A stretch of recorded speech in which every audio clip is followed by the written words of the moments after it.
That's good. Oh, there's nothing what you're looking for. Haven't you finished packing yet? Not yet, sir, but I'm getting along. Well, be as quick as you can, won't you? Indeed, I will. But these things do take a bit of collecting. Well, how about his chemical apparatus? He's very particular about that, you know. He'll have packed that himself by now.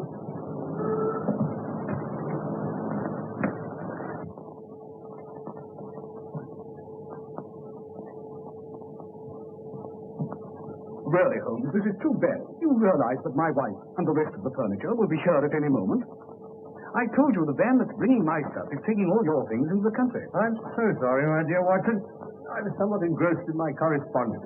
I'd no idea that my retirement would cause such a stir. You know, all sorts of people have written. Here's an interesting communication, for instance. Oh, what's that? It's a telegram of good wishes from our old friend Abernethy, the forger. Oh, yes. We got him 10 years, didn't we? Yes, we did, yes. When he came out, I was able to render him some slight assistance. You know, I'm not sure, my dear Watson, that of all the kindly messages I've received, even from the most exalted person, that this is not the most gratifying. Well, I don't suppose there are all regrets at your retirement. I imagine there are quite a number of people who'll be immensely relieved. Undoubtedly, my dear Watson. Chief among them, another old friend, Professor Moriarty. Oh, Moriarty. You know, Holmes, he's the one subject on which I believe you're utterly mistaken. No mistake, my dear Watson. That harmless old professor of mathematics. That harmless professor of mathematics, as you call him, is the brains behind the biggest criminal organization in Europe. You know, my one regret in retiring is that the police neglected to take advantage of the opportunity I gave them of arresting him. I failed to run him to earth. Well, we won't argue about it, Holmes. Well, I'd better run along and see if the van's left my place yet.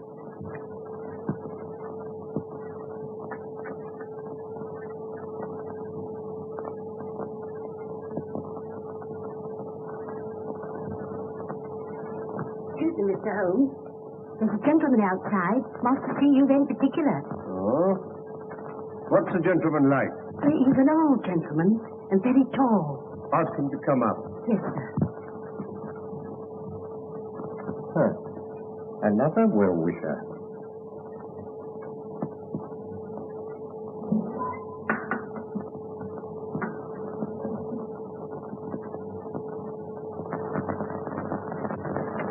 Come in, my dear Professor.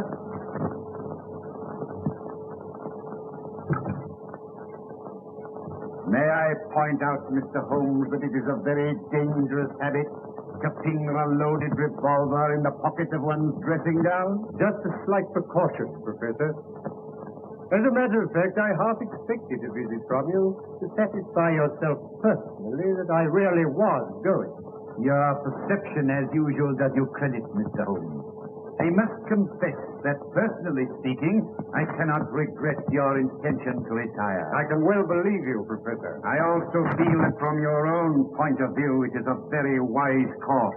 In fact, it is the only course possible. I'm afraid I don't quite follow. Do you not, Mr. Holmes? Allow me to refresh your memory.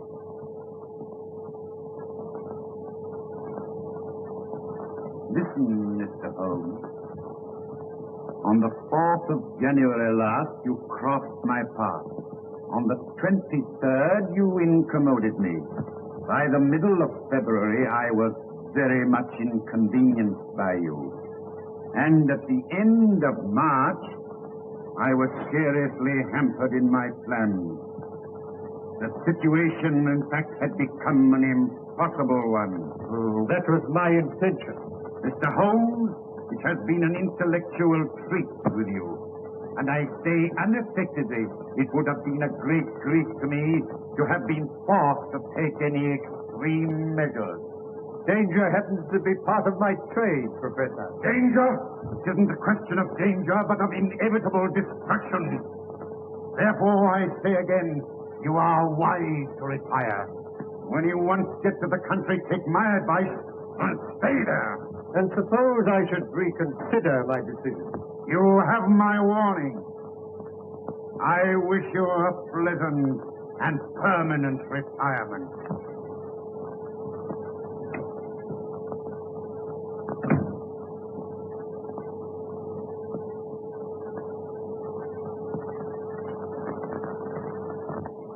Now see here.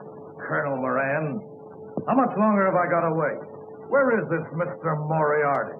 He's received your message, and he'll see you as soon as it's convenient to him. Waiting here for 3/4 of an hour. Who the devil does he think he is? If I may give you a word of advice, Mr. Balding, I should moderate your tone a little when you meet the professor. Is that so? Hey, you! Wait a minute! What devil's trick's this? No devil's trick. I only wanted to prevent your going before I had spoken to you. And who gave you the right to turn a key at me, huh? We needn't discuss that matter. I understand you have a proposition to make to me. Maybe I have. And maybe I'll change my mind. Why you kept me waiting? I speak to people when I choose, Mr. Balding. Not to me, you don't. Unlock that door. Sit down. I said open that door. Sit down.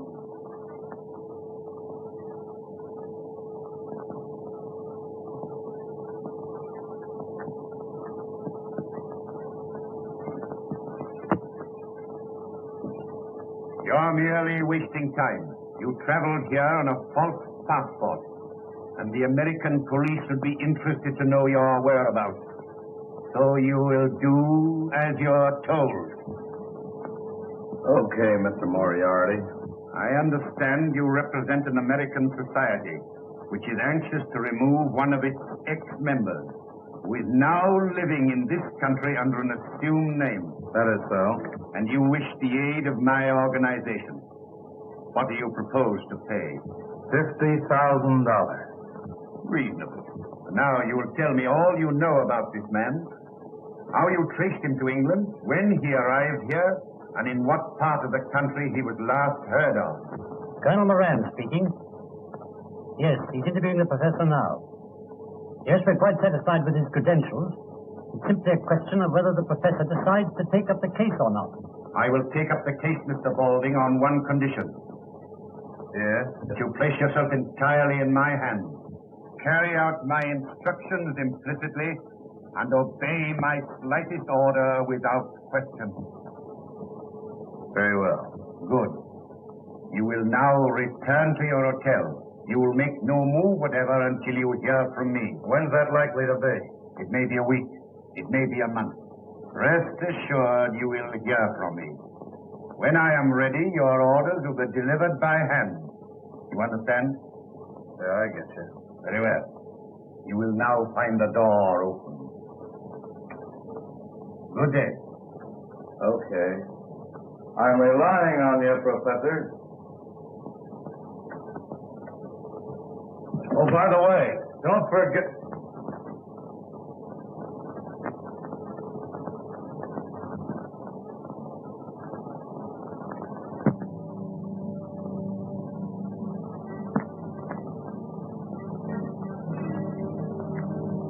Going downstairs again, darling? Yeah, for a little. I don't think I'm going to sleep. You've been dreadfully nervy all day, dear. Is anything wrong? No, dear, nothing. I just don't feel I'm going to sleep, that's all. I see.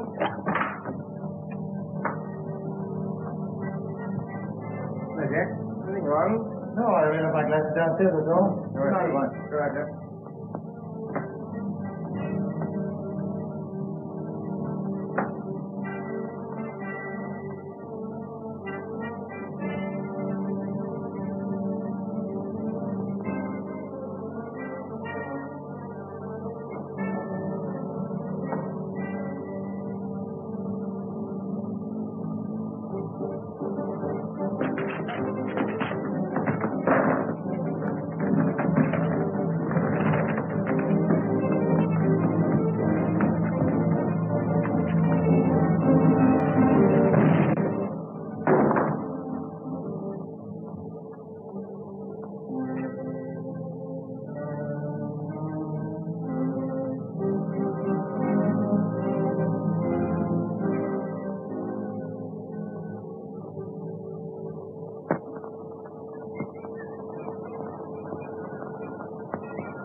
Excuse me, Mr. Holmes.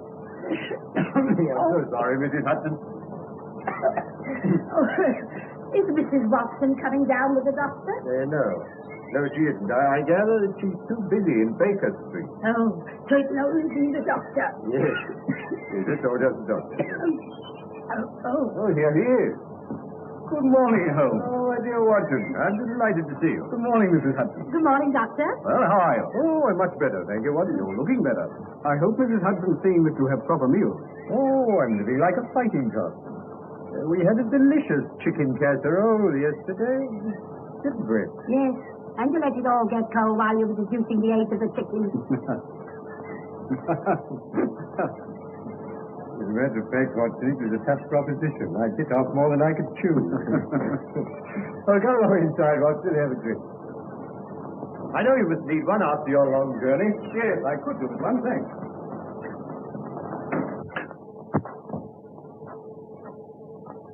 Oh, this is very nice, Holmes. You'll help yourself, Watson. Thanks. It's sulfuric acid.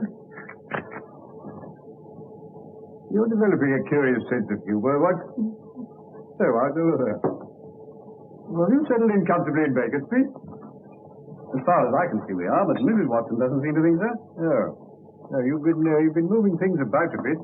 Yes. You moved your shaving mirror over to the fireplace. Yes, that's right. My wife has a dressing table where we used to have. How do you know? My dear Watson, you're a man of precise habits and considerable regard for your personal appearance. Yes, I observed that whilst the right-hand side of your face is closely shaved, the further we get to the left, the more careless your shaving appears. When we come to the angle of the jaw, well, it is positively slovenly.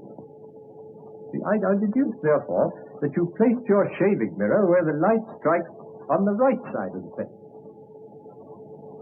The bed must obviously be across the end of the room, therefore the fireplace is the only place left which could produce that result. Amazing, Holmes. Elementary, my dear Watson. Elementary. Oh, by the way, I've got a letter for you. Oh, thanks very much. Hello. This is interesting. No? This is a letter from Porlock. Well, who's Porlock? Well, it's rather difficult to say. It's a gentleman of many aliases. It wouldn't be of any importance except for the fact that he's one of Moriarty's creatures. Oh, I see, Moriarty. A link in the chain. It's a good way down the chain. Not a very good link.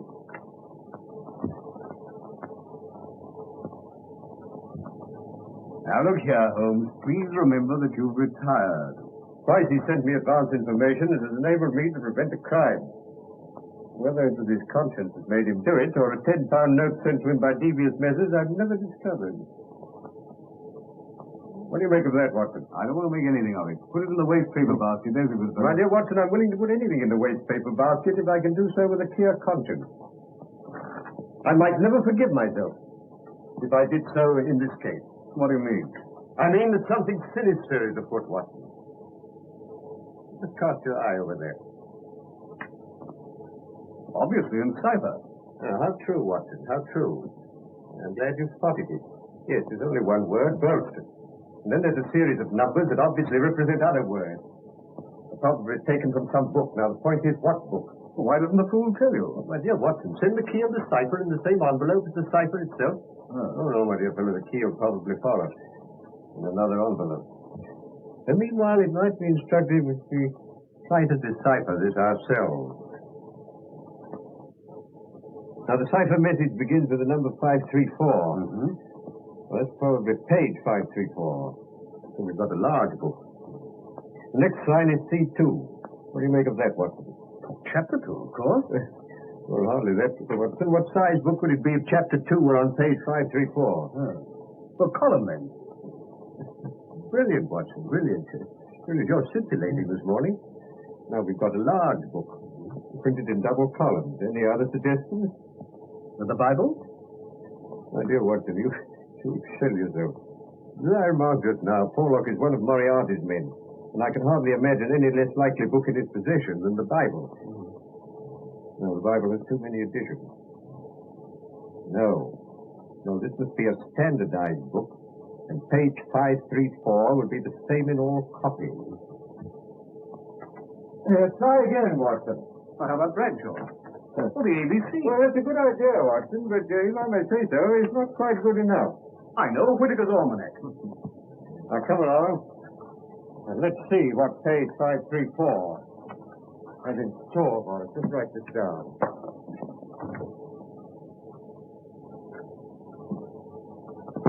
Danger? Good, Watson, good. You got that down? Yes, capital. Owner? Burlston Castle. What does it mean? It means, Watson, that some devilry is brewing against the owner of Burlston Castle. Excuse me, Mr. Holmes. It's Inspector Lestrade. Oh, Morning, gentlemen. Morning, Lestrade. I told him he wasn't to come running, Mr. Holmes. But he said he was angry if I didn't let him in. That's all right, Mrs. Hudson. That's all right. You understand, Inspector, that Mr. Holmes is retired. You're not going to drag him up to London. Oh, no, sir. I wasn't thinking of doing that. I called him to ask Mr. Holmes if he'd be good enough. Burlston? Well, what's this, Mr. Holmes? This is magic. That's a cipher that Watson has just solved. Well, what's the matter, Inspector? Matter only that Mr. Douglas of Burlstone Castle was horribly murdered last night. What? Shot. Face completely blown away. The Porlock's message came too late. Porlock? Who's Porlock? And how can he prophesy murder? Camberwell postmark. Well, that doesn't tell us much. It tells you as much as you'll ever know, Inspector. I used to send him money to the Camberwell post office. Didn't you find out who called for it? No. No, I promised not to try and chase him. I gather he was of a rather shy, no, not to say retiring disposition. Well, we can't waste any more time. Will you come over to Burlstone with me, Mr. Holmes? On the way, I'll tell you all I know. We're not going far, then. About 20 miles. You'll be back for lunch. I forbid it. I'd sooner go myself than let you go. Excitement's bad for you. I appeal to you, Inspector. He really ought not to go. My dear Watson, I appreciate your thought of it. I wouldn't dream of going if I were not convinced that Moriarty is behind all this. Not your Professor Moriarty? Yes, Lestrade, Professor Moriarty. My dear Mr. Holmes, you're beginning to see his hand in everything. Porlock is one of Moriarty's men. Now, look here, Lestrade, I'll bet you my new beehive to your old bowler hat that you'll find that Moriarty is behind this Burlston affair. All right, I'll take you. Good. This mistake well back into the past, Watson. I suggest these are the remains of the old outer fortifications. Yes, obviously. Well, I suggest, Mr. Holmes, that we should do better to go inside and view the scene of the tragedy. My dear Lestrade, I always think it wise to get one's bearings before proceeding into deeper waters. My dear Watson, what kind of a tree is it that comes to maturity and blossoms in water? No. This water is a recent addition. Makes it much more difficult to get out of the window. Yes, Watson. Or to get in. Possibly Mr. Douglas anticipated this crime. Inspector Griffith. This is Mr. Sherlock Holmes. How do you do, sir? How do you do? Oh, this is my friend, Dr. Watson. How do you do? How do you do? Well, shall we get in? By all means, Inspector. This is what it was done with, Mr. Holmes. I found it lying just there. There was no signs of a struggle except the peculiar position of that chair. Now tell me, who else besides Mr. Douglas was in the house at the time of the tragedy? Mrs. Douglas and Mr. Cecil Barker, a friend of the family. Here you are, Mr. Holmes. Dear me, these are dreadful injuries. Must have been at point-blank range. Whoever did this didn't intend to miss. Well, one could hardly miss with a sawn-off shotgun. American, Pennsylvania Small Arms Company. You'll observe that the triggers are wired together. We got both barrels at once. And what do you make of this card, Mr. Holmes? ZZ341. It's found pinned to the body. Rough cardboard. It's not written in this room. See, this was done with a broad nib. These are fine. What does it mean, Holmes? You say the drawbridge is raised every evening? Yes, about sunset. And the tragedy occurred about 11:30. Yes. Obviously suicide. We thought that at first, sir. You've observed, of course, that someone has been hiding here. There are distinct marks of muddy boots.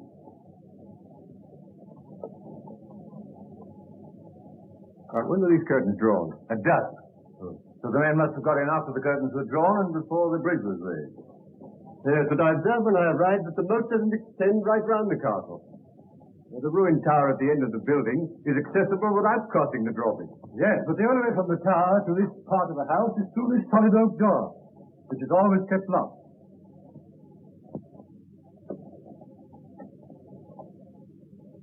Is it? By Jove, Holmes. It doesn't seem to be locked now, does it? Well, that's funny. I always understood. Yes, we'll return to that later. Meanwhile, I must ask you to make no reference whatever to it. Now I think we'll have another look at the bottle. Oh, and I should like to have a word with that Mr. Cecil Barker. Very good, sir.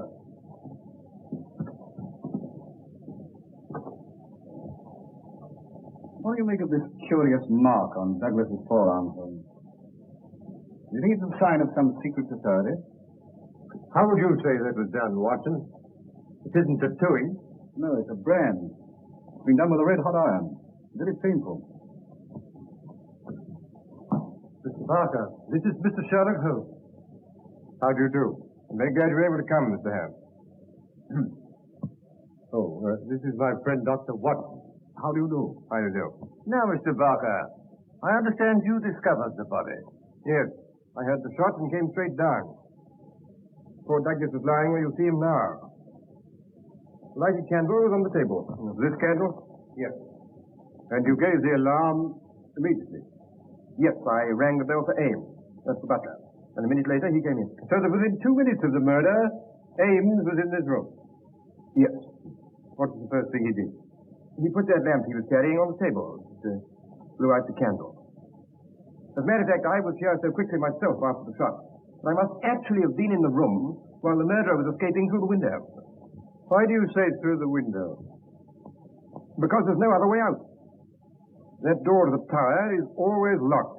But we just... Now tell me, Mr. Barker, did Mrs. Douglas come in here after the tragedy? No, I was able to stop her just in time. How long have you known Mr. and Mrs. Douglas? About a year. I met them when they first came to Switzerland. How long have they been here? About 9 months. You don't know anything about Douglas's past life? That is, he used to live in Chicago. I never heard him speak of any secret society. Funny you should mention that.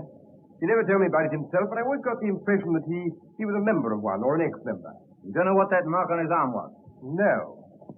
I've seen it often, of course, but he never told me what it was. I never liked to ask him. It was one of the things that rather made me wonder about that secret society. Anything odd about his behavior at any time? Well, he hated meeting people. In Switzerland, he hardly ever moved from his chalet in the mountains. Rather made me wonder if somebody was after him. When he suddenly packed boated to England, it made me wonder all the more. Come in. Excuse me, sir, but Mrs. Douglas would like to see Mr. Holmes when he's finished his investigation in this room. Oh, certainly.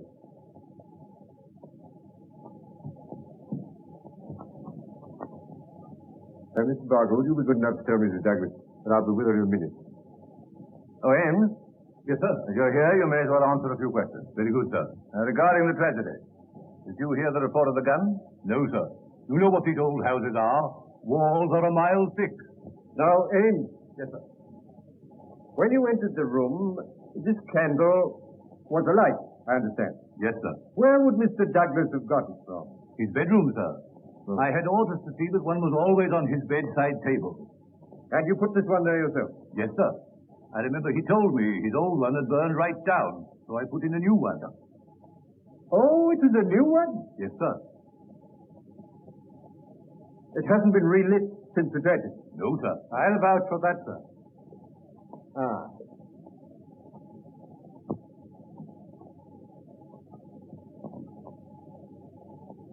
Did these candles come out of the same box as that one on the table? Yes, sir. Yes. Yes, thank you. Have there been any strangers about the place lately? No, sir. Oh, wait a minute. An old gentleman did call a little while back to look over the ruin part. But we often have people come to see that. It dates from the Norman Conquest. Quite. Well, there's nothing more that you can tell me, eh? No, sir. I can't make head or tail of the whole thing. Fairly beats me. And the wedding ring being missing, too. Wedding ring? Didn't Mr. Barker tell you? Not a word. What about the wedding ring? The master always wore a plain gold wedding ring under the one with the rough gold nugget on it. Under? Yes, sir. I never saw him without it. And for the murderer to take that and leave the other seems so strange, doesn't it? Yes. Yes. Oh, there's just one more question, Abe. Did your master ever do exercises in the morning? Yes, sir. Every morning. As regularly as clockwork. Thank you, Abe. Thank you. Will that be all, sir? Yes, thank you.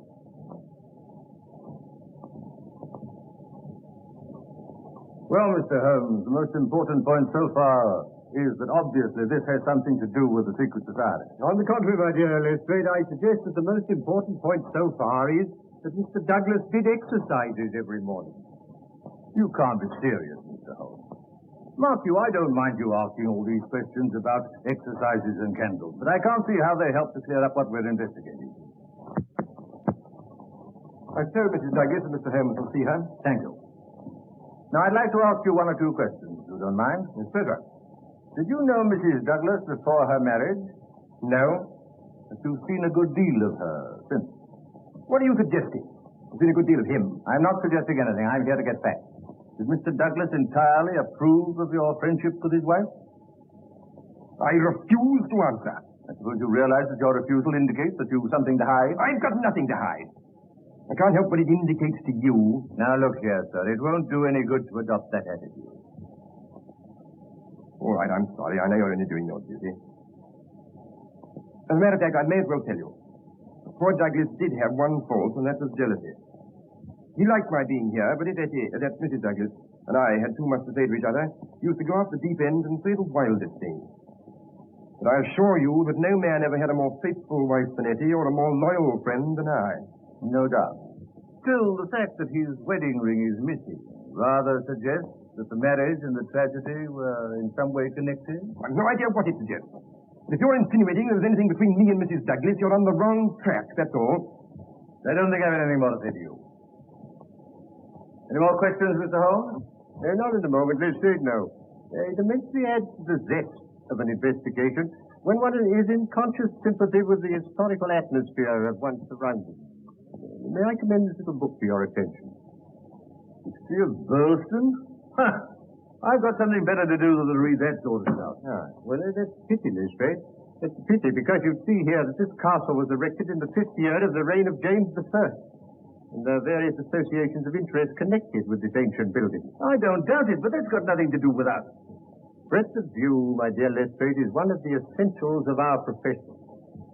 Yes, well, as you don't seem to agree with me, perhaps we'd better go and see Mrs. Douglas. That's better. I'll show you the way.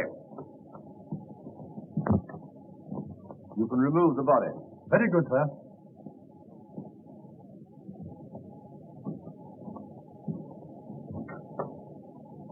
Etty. You've met Inspector Lestrade. This is Mr. Sherlock Holmes. How do you do, Mr. Holmes? How do you do? Well, may I present my friend, Dr. Watson? How do you do?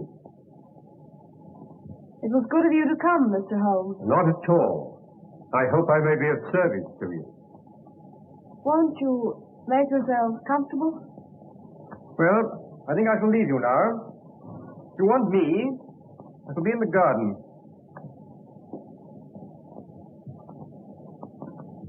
Now, Mrs. Douglas, I wonder if you can give us any help. I wish I could, but I didn't see the tragedy. So I understand, but you heard the shot. Now, how long after that were you stopped on the stairs by Mr. Barker? A couple of minutes. I just had to put on a wrap and some slippers. How long had your husband been downstairs before you heard the shot? 2 or 3 minutes. Not more than 5. Where were you married, Mrs. Douglas? In New York. In America? Have you ever suspected there was some danger threatening your husband, and that he knew it? Yes, I have. In fact, I'm sure of it. But he wouldn't talk about it. Not that there wasn't complete love and understanding between us, but, well, it's just that he didn't want me to be worried. You know nothing of his life in America that could have caused that threatening danger. Nothing at all. That mark on his arm, you know what that is? No? You never asked him. Yes, I did once, but he refused to discuss it. I never asked again. You've no idea what it is. None whatsoever. Can't you suggest anything? Mrs. Douglas, I suggest that you tell me the truth. Mr. Holmes! You know perfectly well what that mark is. You couldn't possibly have lived in America without knowing. That mark is the brand of the Scowrers. Scowrers? Yes, an American secret society which terrorized the coal districts of Vermissa, and which was broken up some years ago. Well, I'm bound to admit, Holmes, I've never heard of them. Now, I can well believe that, Watson, but I can't believe that Mrs. Douglas has never heard of the Scowrers, because her husband was one. All right, Mr. Holmes. I'll tell you the truth. I think that will be the wisest course. I'll tell you the story of Vermissa Valley, the Valley of Fear.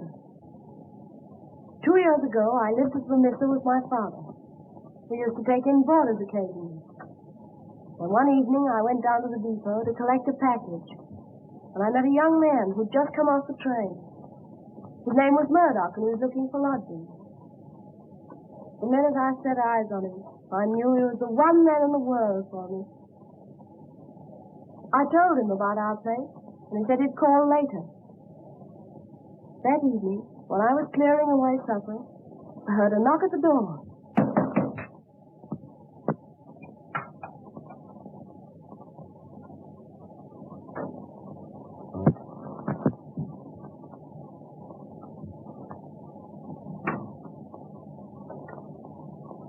So you've turned up, Mr. Murdoch. I sure have. I try to make it a habit to keep my word.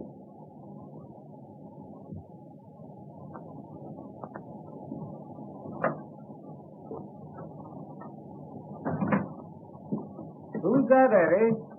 Someone to see you about a room, Dad. Eddie, so that's him, is it? Mine's Jack. This is Mr. Murdoch. He wants to board with us. Well, suit me fine. Well, take your things off. Thanks. I dare say we can fix it. $20 a month for the term. That's all right for me. I better give you my first month. Okay. Will you come into the sitting room?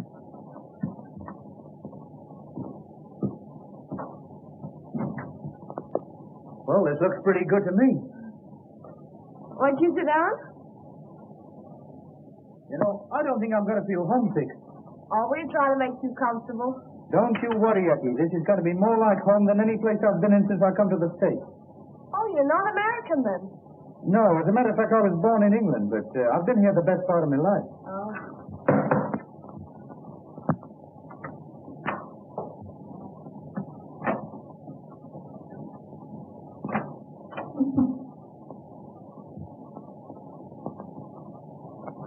Why, hello, Ted. I didn't expect you so early. Yeah, so it seems. Who's the boyfriend? Our new boarder, Mr. Murdoch. This is Ted Balding. Well, Mr. Boarder, I suppose you figure you got things fixed up pretty good here, eh? Yeah, that's the idea. Any objection? No. Come here. Come on, get a move on. But I've been a boarder myself, so I'll put you why. Eddie belongs to me. She's sweet on me. Get me? Well, there's no accounting for taste. Well, you're one of these fresh guys, eh? Well, don't get fresh with me, that's all. Ted, please. Jack didn't mean anything. Oh, Jack, is it? Come to that already, eh? I think if you were to leave us alone, Eddie, we might get that thing straightened out. Listen, I know how to get this thing straightened up. You know what that means? No, and I don't care. Well, you can take it from me, you will. I'll be here tomorrow night, and I'll expect to find you gone. I wouldn't bet on that if I were you.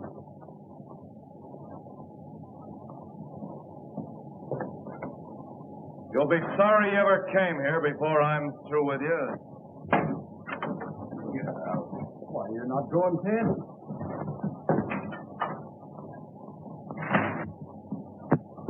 Say, Eddie, what's the matter with Ted? Oh, he's sore of Mr. Murdoch being our new boarder. Sorry you should have a scare on your first night, Mr. Murdoch. Scare? You don't think I'm scared of that, do you? Most people are. Well, I'm not. Who the devil is he, anyway? He's one of the bosses of the Scowlers. The what? The Scowlers. A society of murderers and blackmailers. The ancient order of freemen, they call themselves. No baloney. The freemen are to be found in every town in the state.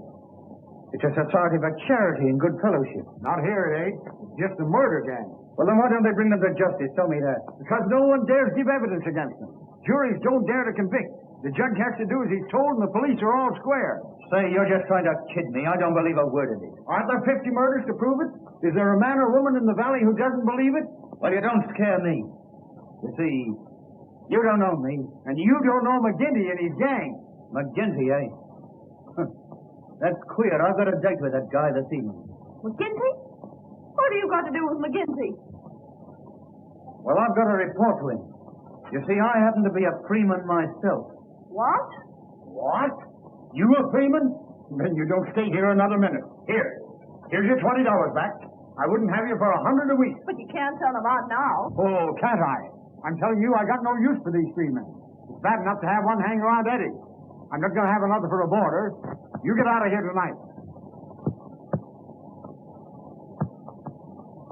Well, tomorrow morning.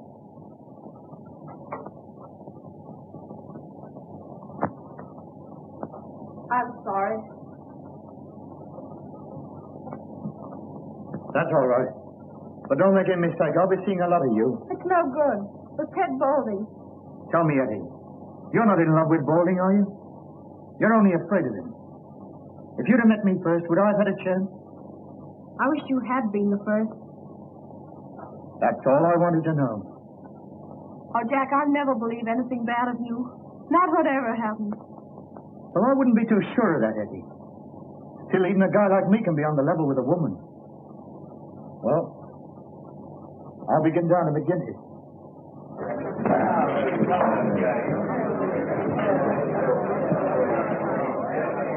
Whiskey. Well, stranger, I don't seem to call your face to mind. No, I'm new here, McGinty. Counselor McGinty to you. Well, I'm sorry, Counselor. I was told to come here by Brother Scanlon, Assembly 341 for Mrs. I drink to your health and our better acquaintance.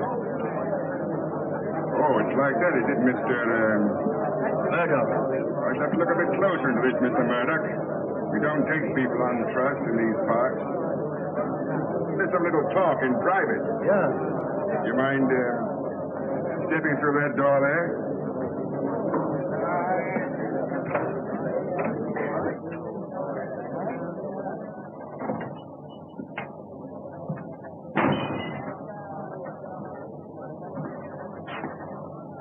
Look here, my joker. If I thought you were playing any games on us, it'd be short stripped for you. A strange sort of welcome for a brother. Where were you initiated? Assembly 29, Chicago. What are you doing here? Looking for work. Why'd you leave Chicago? I'm telling you that. Why not? Because the rules say that one member can't tell another a lie. Oh, you mean the truth's too bad to tell, eh? Put it that way if you want to. Now listen here, mister. You can't expect me as boss to let into this assembly an in for whose past I can't answer. Say, you wouldn't squeal if I showed you something, would you? Well, wipe my hand across your face and talk to me like that. I'm sorry, I didn't mean it that way. Oh. Here. Take a look at that. Oh. Your work? Sure. Why'd you shoot this guy, Pinto? Well, he threatened to squeal on me. So I croaked him and beat it out here. The thought of murder would be welcome out here, eh? Yeah, you've said it. You ought to go far. You look like being a pretty useful brother to us. Didn't flinch when I put the gun on you either. You were the one in danger, boss. I got you covered from the first. And I guess my shot would have been as quick as yours.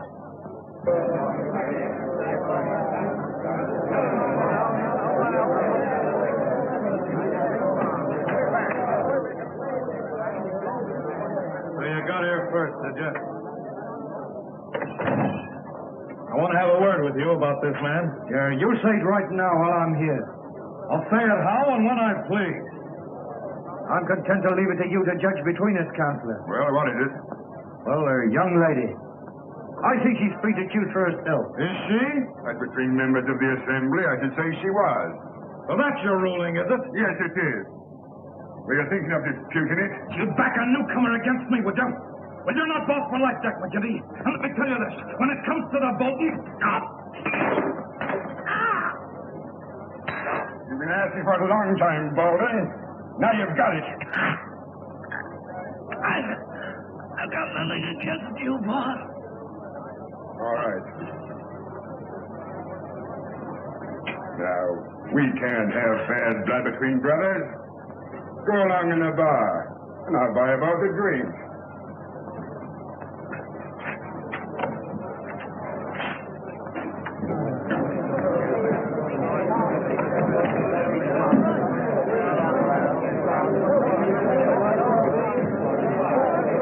We've not met before. You're the new captain? You guessed it. I'm Captain Moore. Well, we can do without you. We got pleased enough of our own without importing any. Hello. Here's an old acquaintance. I'm no friend of yours or any other cub. Oh, Jack Murdoch of Chicago, all right, and don't deny it. I'm not denying it. Why should I be ashamed of my name? Well, you ought to be. What the devil do you mean? You can't pull that stuff with me. I'm Marvin of Chicago Central. We haven't forgot the shooting of Jonas Pinto.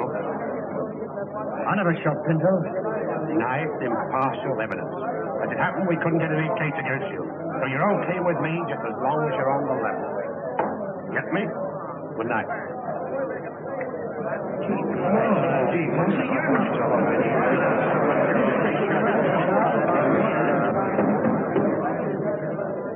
Well, boys, here's a new brother from Chicago. We'll just have drinks all round, and then we'll swear him well and truly into the Assembly. We got a special initiation here in Vermissa Valley, and you can't be one of us till you've been through it. That's okay with me.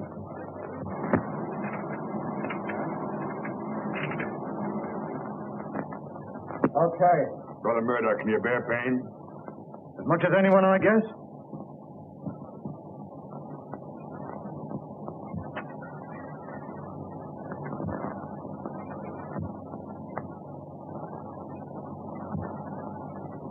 Well done, brother. Now, one last word. You'll obey my rulings at all times, and the penalty for breach of faith is inevitable death. I understand. Well, boys, we must get to the business of the evening.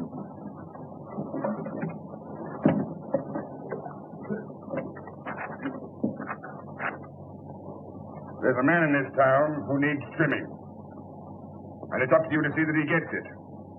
I'm speaking of James Stanger, editor of the Herald. You seen how he's been panning us again in his dirty rags? Yeah. Why don't we bump him off? That might cause more trouble than we need ask for. But I guess you can give him a pretty severe warning. Will you take care of that, Bowling? Sure thing. I'll take Van Schuss along with me. And you, Mansell? And, you, Gower? Okay. And, yeah. You'd better come along with us, Murdoch. We'll see the kind of stuff you're made of. That's okay with me. Come on, let's go.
Lay off. He didn't enter this boss. Stand back or I'll blow your head up. The boss said he wasn't to be killed in me. Yeah, that's so. Lay off, Balding. Come on, let's go.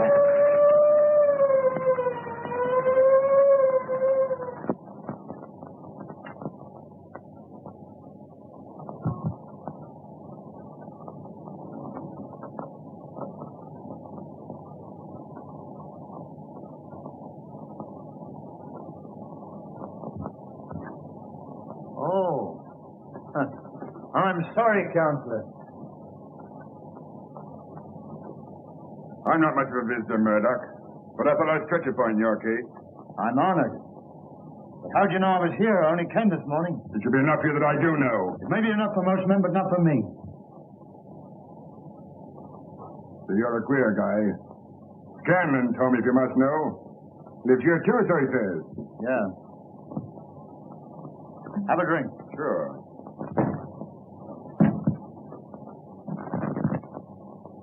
I thought you'd be getting into trouble, Cookie Murdoch of Chicago. He's a friend of mine, and I'll answer for his conduct. Well, what am I being accused of? Beating up old Stanger of the Herald last night. Not your fault, it isn't a murder charge. Say, I can bring a dozen men to prove he was playing poker with me. You'll not be able to hold him, Captain Marvin. I wouldn't bet on that. Take him away, boys. Any funny business, shoot him.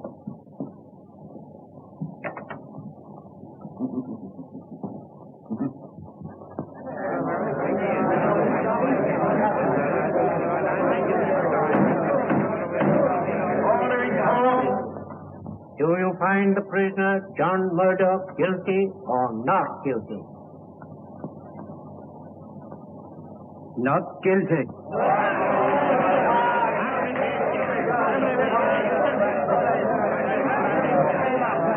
Court adjourned.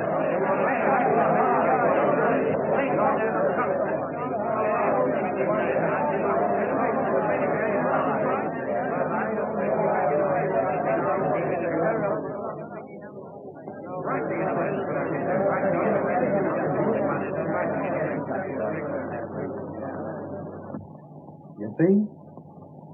I told you needn't worry.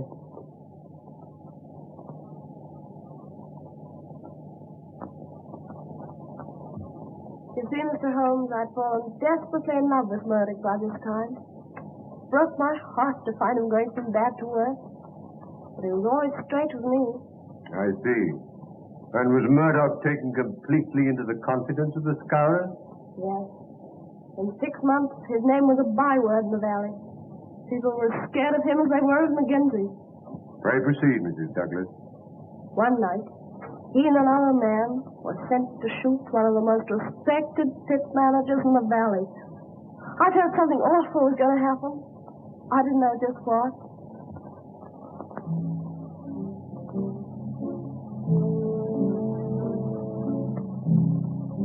Tell the boys to scram. Okay, boy. Now then, Balding. As soon as we get this going, you come back to these bushes and cover the door. He's got to come out when he finds a place to light. And where are you going? Don't be a sap. I've got to cover the back, haven't I? Come on, let's go. Okay.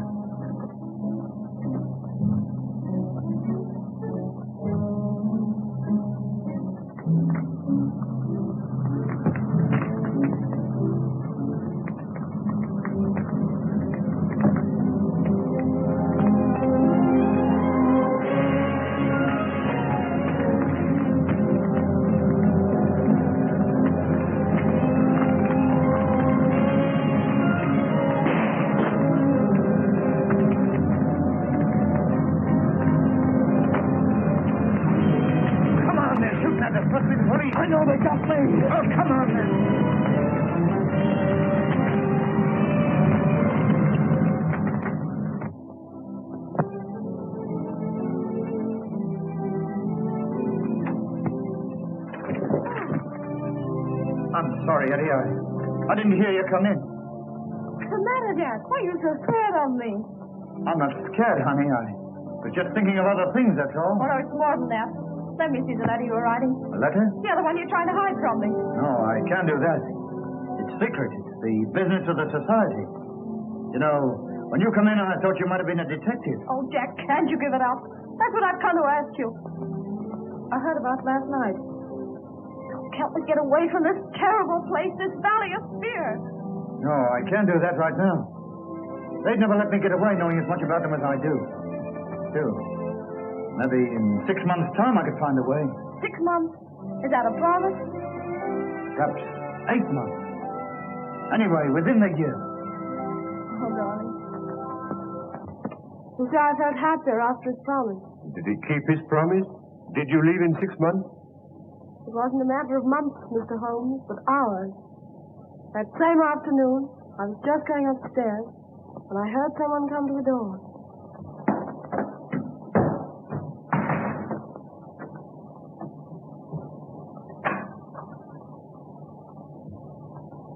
What's the matter, Jack? Trouble afoot. Police? Yeah. A Pilkington detective. Yeah, that don't mean anything to you, I know, but I'm too deep in this thing. I've got to get out. Tonight. And you want me to come with you? Yeah. I'm a strange sort of Romeo for a kid like you, but I'm on the level with you, I think. And we quit tonight? Sure. Is there any danger? Maybe we can stall the danger off, maybe we can't. Anyway, you be ready in case I come for you. I will, Jack.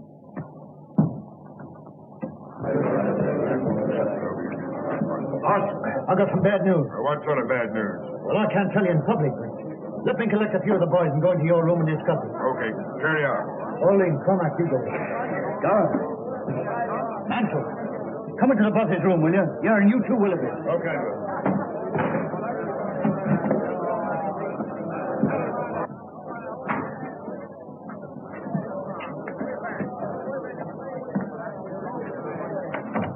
Boys, I've discovered something. Well, what is it? There's a fellow called Bertie Edwards among us. Well, he's a Pilkington detective, and he's collecting evidence against us that'll send us all to the gallows. You sure of this? Yeah, you can take it from me, but I'll give you the details later. Anyone know this guy by sight? Sure, I do. But if we act quick, we've nothing to fear. We got nothing to fear anyway. What can this man know about our affairs? Well, I hope you're right. But he's got the co-owner's millions at his back. Don't you suppose there may be some weak member among us who can be bought? Maybe he's got our secrets already. No, there's only one cure. That he never leaves the valley alive. For the first time, Balding, you and I agree. Well, do you want me to handle this, boss? Sure, but you better tell us some more about it. Well, the other day I met a fellow who said he was a press man. And he offered me good money for inside stories of the Scars. Although his face was familiar, somehow or other I couldn't place him. I know now that was Bertie Edwards. I made a few inquiries and found out he was living at a place called Hobson's Patch, under the name of Steve Wilson. Well, we'll just bump him off quick. No, I've got a better plan than that. Well, what is it? I'll go over to Hobson's Patch this afternoon and locate him. I'll tell him I'm a scholar, and I'll offer him the secret papers of the Society for a price. Only as I can't hand them to him in the street, he's got to come to my place to collect them. That'll fetch him. Well? Well, surely you can handle the rest yourself.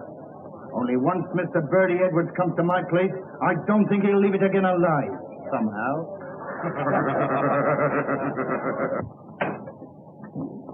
Oh. Well, he's coming. Good. Come right in, make yourself at home, boys.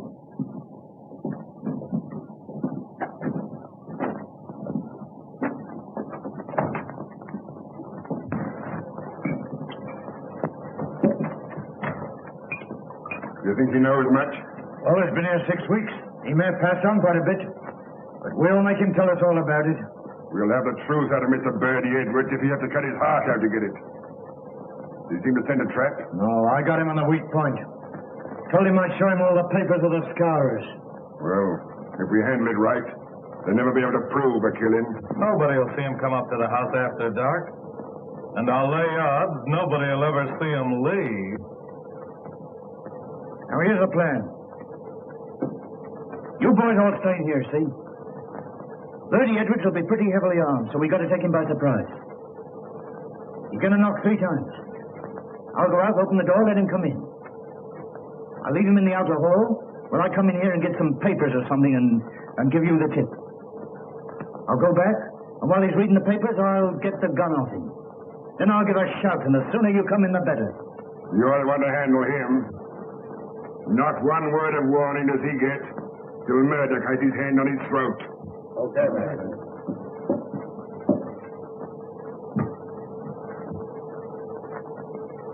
Pity you haven't got shutters on your windows. Don't you worry, we won't be spied on. Perhaps he won't come. He's as eager to come as you are to see him. He may be here any minute.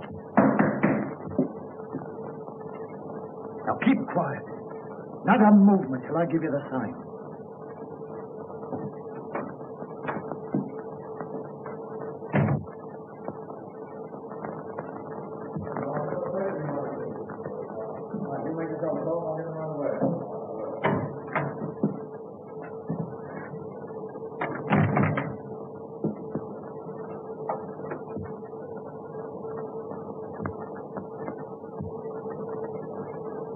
Well, is he here? Is Bertie Edwards here? Yeah, he's here all right. I am Bertie Edwards. I'll get you for this, you rotten cop.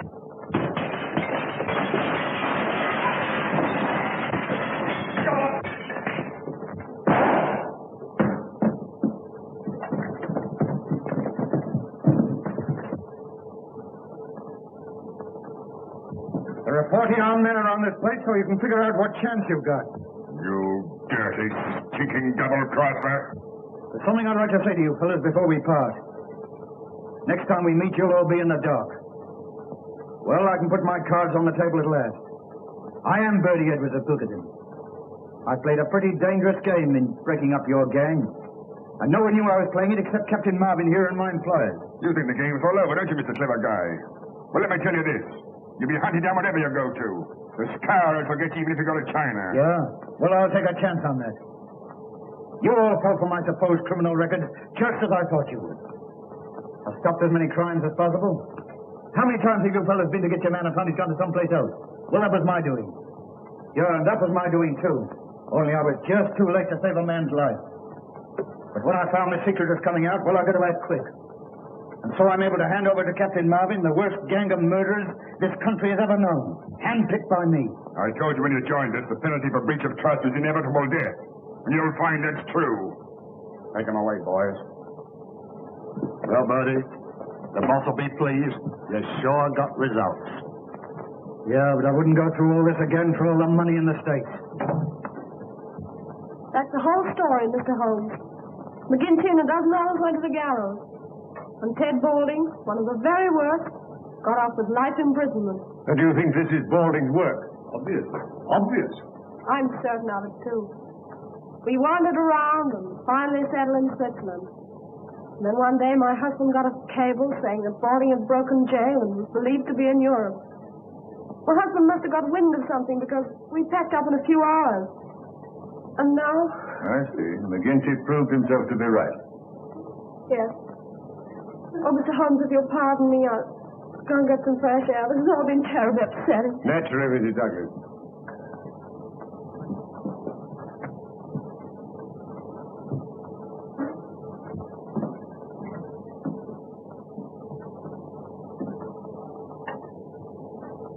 Well, that's all as clear as crystal, Mr. Holmes. All we've got to do is to find Balding, and that shouldn't be difficult. They may even have got him by now. Well, I'm going to slip over to the station for a few minutes. I suppose you won't be leaving just yet a while. No. With your permission, no, not yet. That's all right. I'm afraid you've lost your beehive, Mr. Holmes. Nevertheless, you'll oblige me by taking care of that bowler hat of yours, Lister.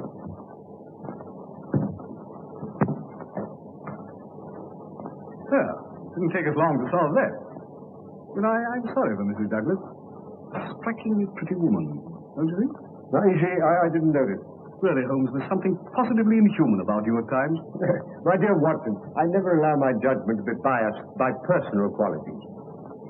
I can assure you that the most winning woman I ever knew was hanged for poisoning 3 little children for their insurance money. Oh, I see.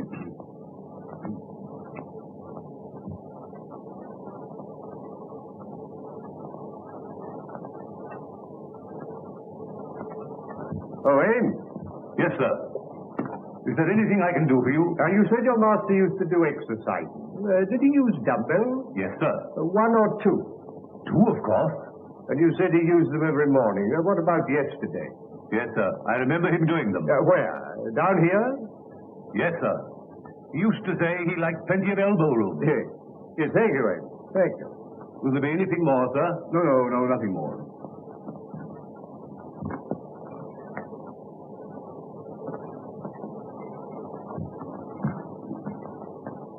Seriously, Holmes, this is all very simple. What's to prevent our going home to lunch? Only that I'm rather concerned about the missing dumbbell, Watson. Dumbbell? Yes. Yes, I am not referring to the good Lestrade, whom I'm aware has gone to the station, but to the equally solid article used for developing the muscles. One usually looks for them in pairs, my dear Watson. I can only account for one. Now, this is by no means a simple case.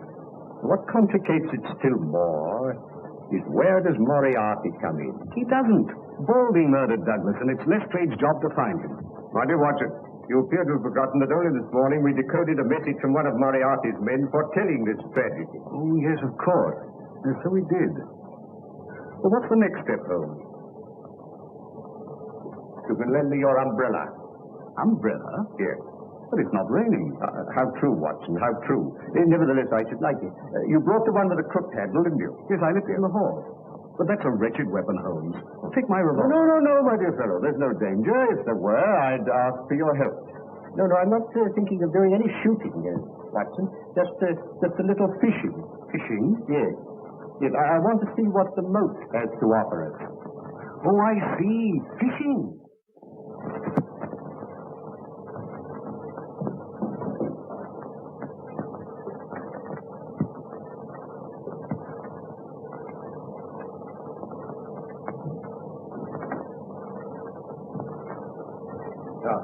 Thank you, Watson. Thank you. Oh, by the way, where did Mrs. Douglas go when she left us? To the bottom of the garden. I saw her from the window. She was heading straight for the pergola. As I thought, Watson. She's probably talking things over with Barker. Now, look here, Watson. I want to be sure they don't come back to the house for a few minutes. Will you, like a good fellow, keep an eye on them and let me know if they make any sign of moving? Yes, certainly. I wanted to offer her a word of sympathy.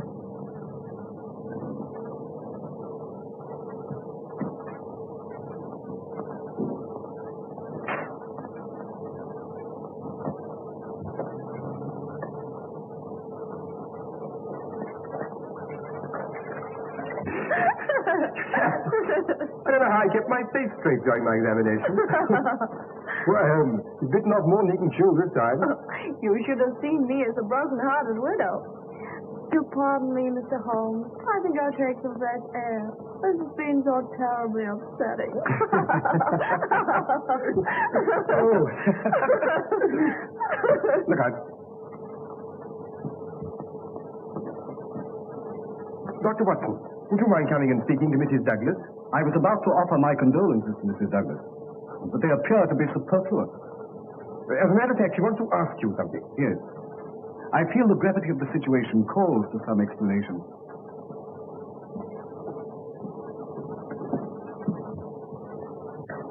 I'm afraid you must have thought my behavior very callous, Dr. Watson. Your behavior is not my business, Mrs. Douglas. But I must admit, I find it a little difficult to reconcile with the circumstances. What did you want to ask me? If I was to tell Mr. Holmes something in confidence, would he tell the police? I can't answer that. In other words, is Mr. Holmes working with the police or on his own? That I can't answer. Well, could he get rid of the police? Tell them he was satisfied and send them away? Certainly not. Mr. Holmes is an independent investigator, but I feel certain that he would withhold nothing from the officials that might help to bring the criminals to justice. If you require any further information, I refer you to Mr. Holmes.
I'm bound to admit, Holmes, I agree with you.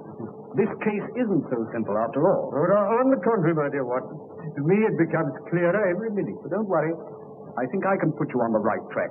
I should indeed be grateful. Now, the murderers... Oh, there's more than one. My dear Holmes, if you'll stop interrupting me, I'll explain my theory. Yes, Watson. I'm so sorry. I apologize. Please don't mention it. So you have a theory? Well, it's more of a certainty than a theory. Good. I'm all attention. From the first, Barker's account of the tragedy didn't satisfy me. No. I noticed that. I came to the conclusion he was telling lies. Half-truths, Watson. Much more dangerous. He admitted that Douglas was jealous, and I suggest he had good cause to be. The guilty lovers wanted to get rid of the husband, so they killed him and used the story of the scours to put everybody off the scent. I see, everybody except the astute Dr. Watson. Well, it hadn't occurred to you, had it? No. I'm bound to say that isn't my theory. But I'm going to prove it to you. When I went into the garden just now, the pathetic widow was consoling herself with Barker. They were laughing. Positively laughing. That confirms it, doesn't it? Oh, yes, that confirms it. And what's more, she wanted to ask you something in confidence. No, Watson. No. I want none of their confidences. It's always awkward when it comes to an arrest. Then you agree with me. You think they're the murderers. Oh, dear Watson, there's an appalling directness about your questions at times. It's not so hard as you may think, Watson. You remember that I was puzzled about Douglas only using one dumbbell? Yes? I've found the missing one. Then everything's all right. And it's led to a discovery which has solved the whole problem. Solved? As we've been listening to a tissue of lies, Watson. The whole story of the tragedy as told by Barker is a lie. And as Mrs. Douglas supports it, she must be lying too. Now, Barker swears that when he entered the room, he found Douglas lying dead with this candle burning on the table. He also says that immediately, now mark it, Watson, immediately he rang for Ames, who entered the room carrying that lamp and at once blew out this candle, all within the space of 2 minutes. Ames corroborates this, but he also says that the candle which Douglas brought down from his bedroom, this candle, was a new one, out of the same packet as these. Now, what sort of a candle is it, Watson, that burns that amount in a few minutes? By Jove, Holmes, I believe you've got it. And moreover, if Barker's story were true, the assassin had less than a minute in which to remove 2 rings and replace one. Remember, the wedding ring was under the other one. Pin that card to the body, cross the room, and make good his escape. No, Watson, it's false every word. Oh, that's a kindly thought, Ames. Oh, Ames, can you remember what kind of shoes Mr. Barker was wearing when you found him in here after the tragedy? Yes, sir. Bedroom slippers. And the nice mess they were in. Could you conveniently lay your hands on one of those slippers? Yes, sir. Mr. Barker changed them in here for his shoes before he went for the police. Oh. Would you bring them over here, Ames? Yes.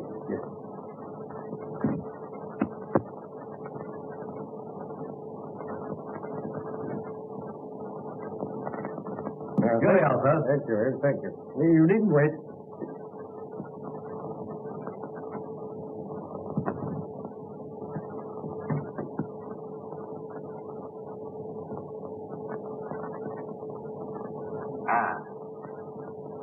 As I thought. It fits exactly. You mean Barker made that mark himself? It's part of this deliberate conspiracy, Watson, to hide the truth. Then why don't you arrest him? And Mrs. Douglas? My dear Watson, if you asked a good Lestrade, I think he would. No, Watson. These are only small figures in the drama. The principal player you will meet tonight. Where? Here? Pass through that door. In the ruined tower of Burlston Castle. Oh, I see.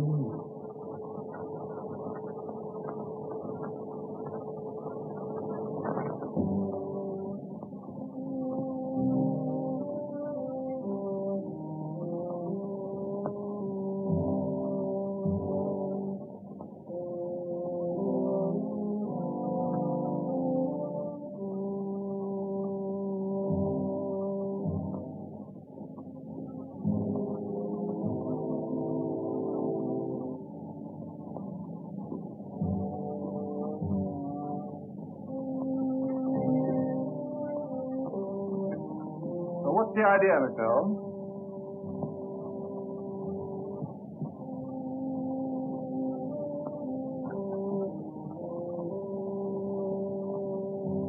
Come out, Mr. Douglas. Douglas? Well, what on earth are you talking? Mr. Holmes, I believe. Now, let me introduce Mr. Douglas of Bergston Castle, otherwise known as Bertie Edwin. But Douglas is dead. On the contrary, my dear Lestrade, as you see, he's very much alive. But I don't understand, Mr. Holmes. Who is dead, then? Will you explain to the inspector, or shall I? Well, you've done very well so far, Mr. Holmes. You go ahead. Well, Lestrade, it is quite a simple case. Maybe quite simple to you, Mr. Holmes, but how did you arrive at this solution? By means of a partially burnt-out candle and a missing dumbbell. Now, the candle proved that Barker had been in the room with the dead man for at least 40 minutes before he gave the alarm. And I had to ask myself, what was happening during that time? What was Barker doing? Yes, I'm afraid that's the point I missed, Mr. Holmes. Well, that's not the only point you've missed, my dear Lestrade. Now, Mr. Douglas was being hounded by the Scarers who'd sworn to kill him. So he retreated to this castle where he took every precaution against intruders. But Balding succeeded in entering during the day, unseen. That night he attacked Mr. Douglas with a knife. It was knocked out of his hand. So he had to use the noisier weapon, the shotgun, which in the struggle went off killing Balding and mutilating him beyond recognition. Oh, I see. Oh, well, that answers your question, Lestrade. But what about Barker? Barker, my dear Watson, on hearing the shot, came down at once. And in order to put the Scarers off the scent, they dressed Balding in Douglas's clothes. The Scarers mark on the arm completing the deception. Balding's own clothes, Barker weighted with a dumbbell and threw into the moat. Douglas then got dressed, took some food, and went into hiding. And that's what happened, Watson, while the candle was burning down. You see, Lestrade? Am I right, Mr. Douglas? I can certainly hand it to you, Mr. Holmes. Yes. Yes, you came across one little difficulty, however. When you placed that gold nugget ring on Balding's finger, you intended to place your wedding ring there also, eh? But you couldn't get it off, could you? No. Though I've been in a country where wedding rings slip off pretty easily, mine wouldn't. But how did you guess that Mr. Douglas was concealed here? It isn't a question of guessing, my dear Lestrade. The clue was supplied by that interesting little book on Bergston Castle that I once offered you. A clue which was amply confirmed by the equally interesting plan I found in a pocket of Balding's coat. Amazing, Holmes. No, simplicity itself, my dear Watson. Well, now that the case is complete, I suggest we go over to the house and discuss Mr. Douglas's position. No, you're too hasty, Lestrade. I haven't yet introduced you to the principal figure in this drama, the brains behind it all. Not your Professor Moriarty, surely. Moriarty? Well, who's he? My friend Dr. Watson will tell you later. Come, gentlemen, we must lose no time.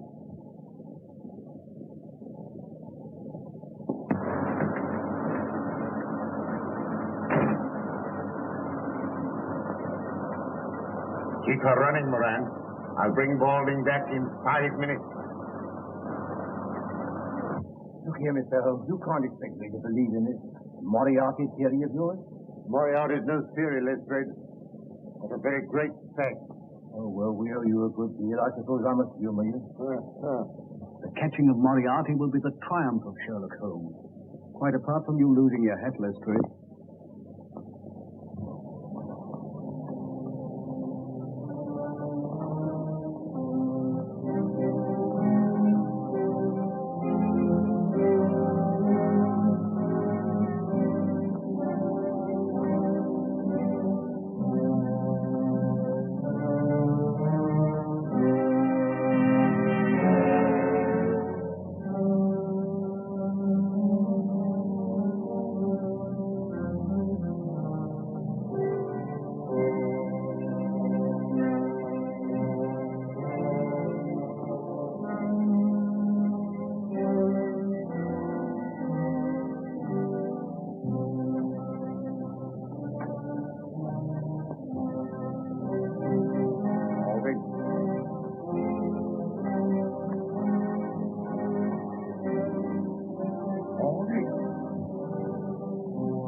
Balding failed to carry out your instructions, Professor. Oh, you're in this, are you, Holmes? Well, I warned you.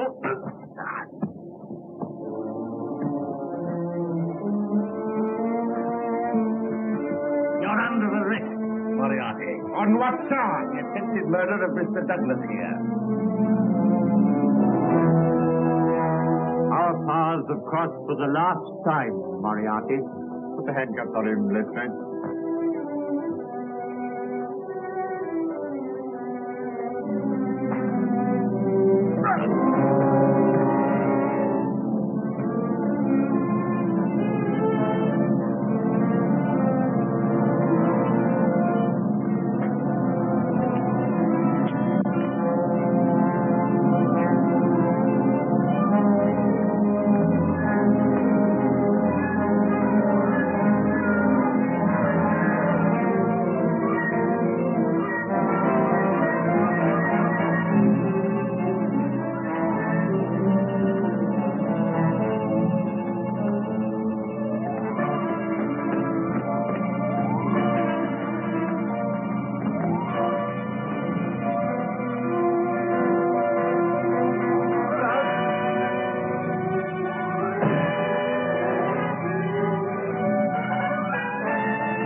It's a long drop. Yes. Yes, it's rather more than that required by law, I fancy, my dear Watson, but equally effective.